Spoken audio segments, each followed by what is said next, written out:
xam loolu. sama seet. xam nga lu tax. Ambiance dafa may jël yéen maam yéen maam. waaw yéeli maam waaw. yow maam la. waaw. xam nga lu tax. waaw. li nga taasu léegi xamal fan la wax. wallaay Binta Mbaye la woon ak Aïda Ndiaye. tubaarkalla nga am ngor lool.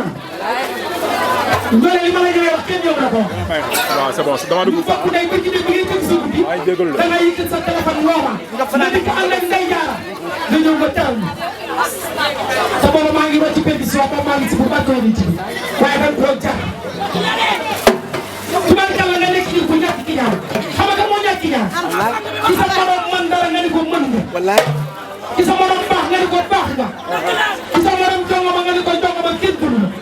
te nga ne tam nit ku baax nga. dañoo maay sa jamono. ñu toll ci jamono xam ne boobu ñu tudd wut la. waaye xam nañ nag Aïda Ndiaye ànd ak Binta Mbaye noonu la ànd. nga ñàkk na lii nga def. su ma la jox nga ni doo jël doo laal. tubaarkalla ak ko mën a jël xam nga lu tax. yow maam la ci bis bi. maama loo ci doon fekkee ma ci boole.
Merci beaucoup. xam nga lii ma def nii dama fekk sama yaay yi ñoom Ndélla Khalass ngeen di ko te lii lekk nu war li ñuy defal géer ñi ñu di ñu teral mënu ko ñaane suñu naw la ak duma yow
bëggul